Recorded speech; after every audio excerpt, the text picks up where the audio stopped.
ಚಿಕ್ಕಮಗಳೂರಿನಲ್ಲಿ ಮಳೆಯ ಅಬ್ಬರ ಮುಂದುವರೆದಿದೆ. ಕೋಡಿ ಬಿದ್ದ ಬಯಲುಸೀಮೆ ಭಾಗದ ದೊಡ್ಡಮ್ಮ ದೇವಿ ಕೆರೆ, ಕಡೂರು ತಾಲೂಕಿನ ಹೇಮಗಿರಿ ಕೆರೆಸಂತೆ ಭಾಗದಲ್ಲಿ ಮಳೆಯಿಂದಾಗಿ ಕೆರೆ ಕೋಡಿ ಬಿದ್ದಿದೆ. ಕೆರೆ ಕೋಡಿ ಬಿದ್ದು ಗ್ರಾಮಕ್ಕೆಲ್ಲ ನೀರು ನುಗ್ಗಿದೆ. ಹೀಗಾಗಿ ಮಳೆಯಿಂದ ಶುಂಠಿ ಬೆಳೆ ನೀರು ಪಾಲಾಗಿದೆ. ಚಿಕ್ಕಮಗಳೂರು ಜಿಲ್ಲೆಯ ಕಡೂರು ತಾಲೂಕಿನ ಗ್ರಾಮದಲ್ಲಿ ಸಮಸ್ಯೆಯಾಗಿದೆ. ಹೇಮಗಿರಿ ಮತ್ತು ಕೆರೆಸಂತೆ ಭಾಗದಲ್ಲಿ ಭಾರಿ ಮಳೆ, ಇದರಿಂದಾಗಿ ದೊಡ್ಡಮ್ಮ ದೇವಿ ಕೆರೆ ಕೋಡಿ ಬಿದ್ದಿದೆ. ಆ ನೀರು ಗ್ರಾಮಕ್ಕೆ ನುಗ್ಗಿದೆ. ದೃಶ್ಯಗಳಲ್ಲಿ ನೋಡ್ತಾ ಇದ್ದೀವಿ. ಬೆಳೆದ ಶುಂಠಿ ಬೆಳೆ ನೀರು ಪಾಲಾಗಿದೆ.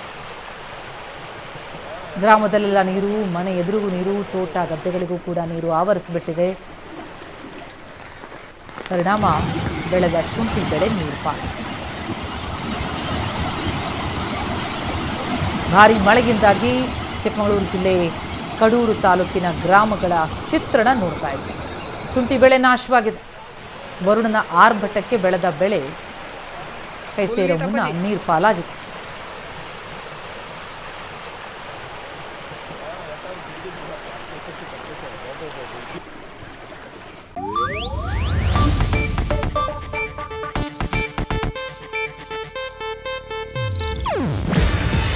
ಇದು ಏಷ್ಯಾನೆಟ್ ನ್ಯೂಸ್ ನೆಟ್ವರ್ಕ್ ಪ್ರಸ್ತುತಿ.